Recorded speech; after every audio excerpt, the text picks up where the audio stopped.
अरे खाना बना रही थी या बीरबल की खिचड़ी जो तुझे इतना समय लग गया। इतने सारे पकवान बनाने की क्या जरूरत थी। इतना सब खाकर पेट में अपच बन गई तो। ओफो माँ, ये कोई मैदा मैगी पास्ता तो है नहीं जो कि हमारे पेट में जाकर अपच करे। ये सब तो हरे पत्तेदार सब्जियां और दाल चावल है जिनसे हमें प्रोटीन और विटामिन मिलते हैं। कुल मिलाकर सारा खाना शरीर के अच्छे पोषक तत्वों के लिए सही है। अच्छा ठीक है मेरी डॉक्टर साहिबा, खाना भी परोस दे। इस बूढ़े के पेट में चूहे कूद रहे हैं। प्रेरणा टेबल पर बैठे अपने माता पिता को खाना परोसती है। प्रेरणा को खाना बनाने और खाना खिलाने का बड़ा शौक था। प्रेरणा की शादी की उम्र हो चली थी, इसलिए उसके माता पिता उसके लिए एक अच्छे घर का लड़का देखकर उसकी शादी पक्की कर देते हैं। उसकी शादी अनुराग नाम के लड़के से हो जाती है। शादी के बाद वो अपने ससुराल आती है, जहाँ उसके सास ससुर, जेठ जेठानी, उनके बच्चे, ननद देवर और एक बूढ़ी दादी सास भी होती है। इतने बड़े परिवार को देख प्रेरणा हैरान थी। ऊपर से कोई मोटा तो कोई पतला था। कैसा गेंदे के फूल जैसा ससुराल मिला है मुझे। कोई जरूरत से ज्यादा मोटा तो कोई सूखा हुआ कांटा। ननद सूखे कांटे की तरह दुबली पतली, ससुर जी का पेट ढोल की तरह फूला हुआ, और इनके पेट पर तो कोई आराम से कप प्लेट रखकर चाय पी ले। अपने ससुराल वालों को देखकर जहाँ प्रेरणा के मन में उथल पुथल छाई हुई थी, वहीं वो इस बात से पूरी तरह अनजान थी कि उसके ससुराल वाले मैगी के कितने शौकीन हैं। फिर उसकी सास उसका गृह प्रवेश करवाती है और उसको उसकी ददिया सास से मिलवाती है। चुक चुक जियो और सदा सुहागन रहो, दूधो नहाओ पूतो फलो। अभी जेठानी की बेटी रिया अपनी चाची का लहंगा पकड़कर कहती है, चाची चाची मुझे ना मैगी खानी है, आप मुझे मैगी बनाकर खिलाओगे ना? अरे रिया, अभी तेरी चाची थकी हुई है, चल मैं तेरे लिए बॉर्नवीटा वाला दूध बना देती हूँ। नहीं बुआ, मुझे दूध नहीं पीना, वो अच्छा नहीं लगता। मम्मा आप चलकर मेरे लिए मैगी बना दो ना प्लीज।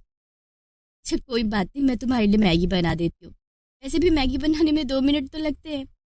मैगी का नाम सुनकर बाकी सबके मुंह में भी पानी आ जाता है। अभी बूढ़ी दादी सास कहती हैं, भूख तो मुझे भी लग पड़ी है, शादी में ठीक से खा नहीं पाई, दांत जो नहीं है अपने, तो एक काम कर मेरे लिए भी मैगी बना देना। दादी जी आप भी मैगी खाएंगी? मैगी तो मैदा होती है और वो इस उम्र में खाना आपकी सेहत के लिए सही नहीं है। मैं आपके लिए रोटी सब्जी बना देती हूँ।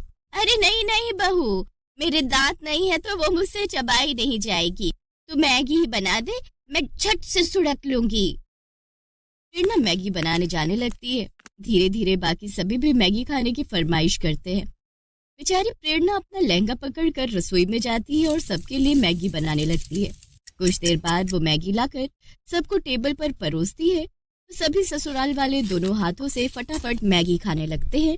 उन्हें देखकर प्रेरणा सोचती है, जी ये तो ऐसा लग रहा है जैसे ना जाने कितने दिनों के भूखे हो। वाह देवरानी जी, बड़ी टेस्टी मैगी बनाई है तुमने तो। सच में भाभी, ये अच्छी बनी है। वो क्या कहते हैं ना, जस्ट लुकिंग लाइक वाओ। फिर सभी खा पी कर अपने अपने कमरों में चले जाते हैं और प्रेरणा बेचारी सबकी प्लेटें धोने लगती है। उसके बाद अपने कमरे में जाती है जहाँ उसका पति अनुराग उसका इंतजार कर रहा था। फिर उनकी सुहाग रात होती है।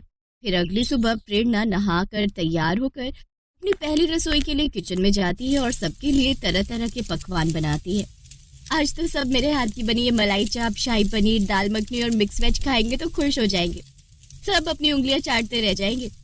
ब्यूटी एसेंशियल्स मैगी के भरे हुए 2 बड़े बड़े बोरे लेकर वहां आते हैं। अरे बहू, ये तला भुना क्या बना डाला, ये सब कोई नहीं खाएगा। लेकिन माँ जी, ये सब पकवान मैंने आप सबके लिए बनाए हैं, इसे कोई नहीं खाएगा।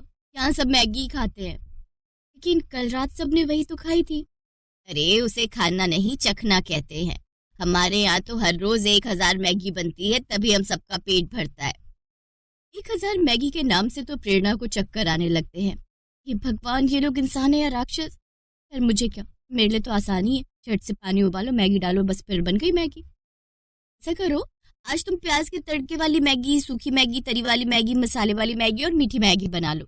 भैंस की पूंछ, 5 तरह की मैगी खाकर ये कौन सा शक्तिमान बन जाएंगे सीखेंगे। और वो जल्दी जल्दी अलग अलग चूल्हों पर मैगी के पतीले रखती है। बाहर सभी बार बार घड़ी की तरफ देख रहे थे। कुछ देर बाद वो सबको 1000 पैकेट की बनाई हुई मैगी परोसती है। साथ ही अपने बनाए हुए पकवान भी रखती है, लेकिन उसके पकवान कोई नहीं खाता। सब मैगी पर टूट पड़ते हैं। उनमें 5 पतीले चाट जाते हैं।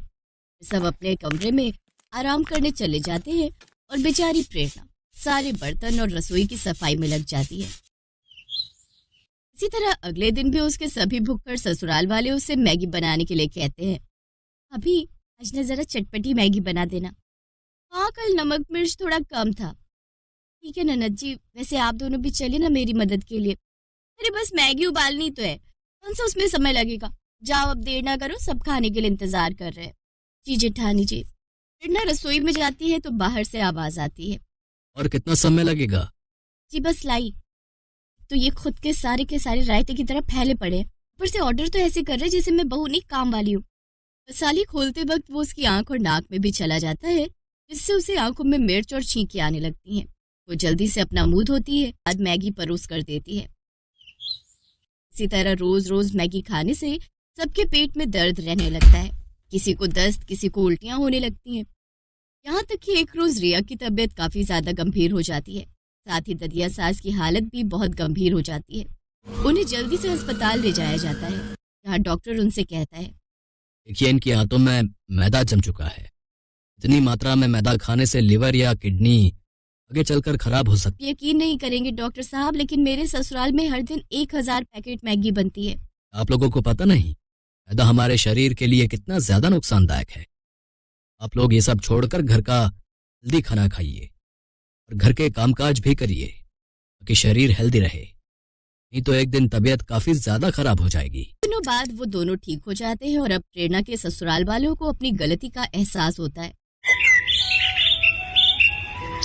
एक समय की बात है, बलरामपुर नाम के गांव में सोहन नाम का एक गरीब किसान अपनी पत्नी रूपवती और बूढ़ी माँ के साथ रहा करता था। सोहन की एक छोटी सी बेटी थी जिसका नाम मुन्नी था। सोहन अपने परिवार का भरण पोषण गांव के मुनिम जी के यहाँ मजदूरी करके किया करता था। सोहन का घर का गुजारा बहुत मुश्किल से हो पाता था।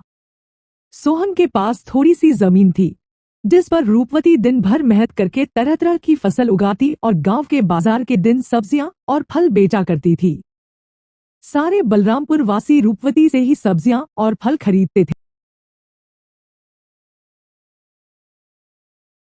अरे रूपवती, कैसी हो? घर में सब ठीक तो है ना? और मुन्नी कैसी है? मदन काका, मैं ठीक हूँ और घर में भी सब ठीक ही है और मुन्नी भी बिल्कुल ठीक है काका। और बताओ, आज बाजार कैसे आना हुआ और काकी कहाँ है? क्या बताओ रूपवती, तुम्हारी काकी किसी काम से दूसरे गांव गई है, इस कारण रसोई का सारा काम मुझे ही करना पड़ रहा है। तो सोचा क्यों ना आज बाजार से सारा सामान लेते चलूं। अच्छा, तो यह बात है मदन काका। अच्छा रूपवती, तुम यह बताओ, टमाटर कैसे किलो बेच रही हो? रोज की तरह 20 किलो ही बेच रही हूँ काका। अच्छा, ऐसा करो रूपवती, मुझे 1 किलो टमाटर दे दो।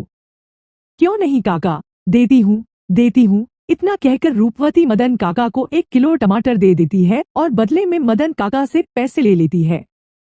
रूपवती के खेत में एक पुराना कुआं भी था जो सालों भर सूखा ही रहता था। उस कुएं में एक बूंद पानी भी नहीं था। इस कारण रूपवती दूसरे गांव वालों के कुएं का पानी अपने खेतों की सिंचाई और खेती के लिए इस्तेमाल करती थी। अपने कुएं से पानी लेते देखकर कुएं के मालिक हरिदास को रूपवती से बहुत जलन होती थी।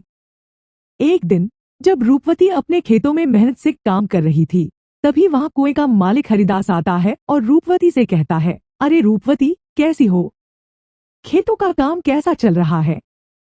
मैं ठीक हूँ हरिदास चाचा, खेतों का काम भी ठीक ही चल रहा है। मैं यह कह रहा था रूपवती कि मैं तुम्हें बहुत सालों से अपने कुएं का पानी देता आ रहा हूँ। अब मैं तुम्हें अपने कुएं का पानी नहीं दे सकता क्योंकि गर्मियों का समय आने वाला है और मेरे कुएं में पानी बहुत कम हो गया है। लेकिन हरिदास चाचा, अभी तो गर्मियों का समय आने में 2-3 महीने बाकी हैं। तब तक मैं अपनी खेतों का काम कैसे करूंगी? आप ही बताइए चाचा। मैं कुछ नहीं जानता रूपवती, यह तुम्हारी दिक्कत है, तुम अपना समझो। मैं तुम्हें अपने कुएं का पानी नहीं दे सकता। यह सुनकर रूपवती मन ही मन बहुत दुखी हो जाती है और घर जाकर अपने पति सोहन को सारी बातें बताती है। यह क्या हो गया भाग्यवान? यह क्या परेशानी आ पड़ी? अब हमारा घर का गुजारा कैसे होगा? आप चिंता ना करो भाग्यवान, ऊपर वाला सब देख रहा है, प्रभु हमारी मदद जरूर करेंगे। अच्छा ठीक है रूपवती, तुम जाकर आराम करो, मैं हरिदास काका से मिलकर आता हूँ। यह कहकर सोहन हरिदास काका से मिलने उनके घर की ओर निकल पड़ता है। हरिदास काका, अरे ओ हरिदास काका, घर में हो कि नहीं? अरे कौन है भाई, रुको, आता हूँ आता हूँ। अरे सोहन, तुम हो? मेरे घर कैसे आना हुआ? हरिदास काका, मुझे रूपवती ने बताया कि आपने हमें कुएं का पानी देने से मना कर दिया। हाँ सोहन, यह बात सच है कि मैंने रूपवती को अपने कुएं का पानी लेने के लिए मना कर दिया। ऐसा क्या हो गया हरिदास काका? देखो सोहन, मैं तुम्हें कई सालों से अपने कुएं का पानी देता आ रहा हूँ और इस बार गर्मियों का समय आने वाला है, इस कारण मेरे कुएं का पानी बिल्कुल सूख कर कम हो गया है। अगर मैं तुम्हें अपने कुएं का पानी देता हूँ तो मुझे गर्मियों में बहुत परेशानी होगी। लेकिन हरिदास काका, अभी तो गर्मियां आने में 2-3 महीने का समय है, तब तक मेरे खेतों का क्या होगा?